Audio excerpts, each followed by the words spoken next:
Monsieur le Premier adjoint, chers collègues, vous nous présentez aujourd'hui plusieurs délibérations, 3 délibérations relatives à des déménagements de services municipaux, à des déménagements qui sont rendus nécessaires par les futurs travaux de la 3e ligne de métro.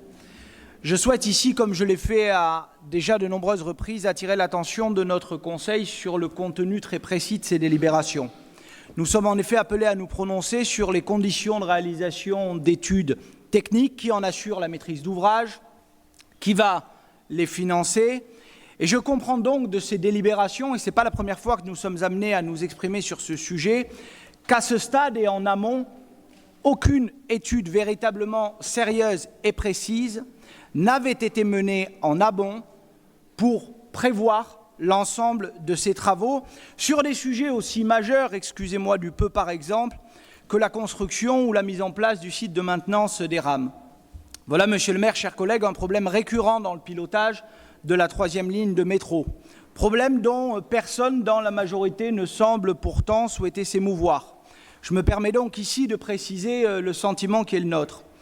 Après bientôt et à quelques mois, près de 6 ans de mandat, personne ne semble avoir jugé nécessaire de faire œuvre de transparence, mais également d'anticiper afin de savoir si et comment la collectivité était, par exemple, en capacité de déplacer des locaux techniques pour permettre l'implantation du centre névralgique de votre 3e ligne de métro. Personne n'a d'ailleurs jugé nécessaire et utile non plus de s'assurer que les plannings allaient coïncider ou encore que les coûts allaient être maîtrisés. Et pourtant, cela a été dit dans les propos liminaires, nous sortons d'une enquête publique au cours de laquelle vous n'avez cessé de dire et de répéter que le calendrier était maîtrisé, que les coûts étaient tenus, que les dépenses étaient identifiées et qu'il suffisait finalement de fermer les yeux, de vous confier plus encore pendant 6 ans les rênes des responsabilités de cette ville pour que cette ligne soit mise en service en 2025. La vérité, nous la voyons aujourd'hui avec ces délibérations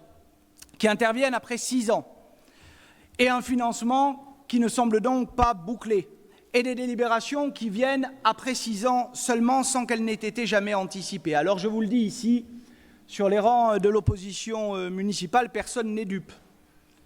Personne n'est dupe non plus chez les Toulousains quant à la future et indiscutable dérive budgétaire du projet.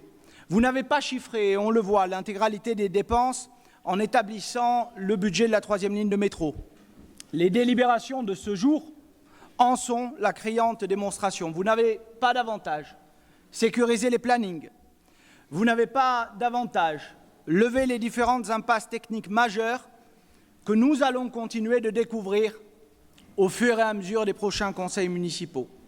Chers collègues, un projet tel que celui de la 3e ligne de métro a et aurait eu besoin de plus de sérieux, plus de rigueur, plus de méthode dans son pilotage. Dans ces 6 dernières années, il en a clairement manqué. Cette irresponsabilité risque, nous le voyons aujourd'hui, d'être extrêmement préjudiciable aux Toulousains. Nous voterons naturellement ces 3 délibérations, les conventions d'études soumises à notre Conseil, puisqu'il s'agit de préciser les conditions de réalisation d'un projet structurant pour le territoire que vous portez, mais comptez sur nous pour être particulièrement vigilants dans les prochains mois, dans les prochains jours, dans les prochaines semaines.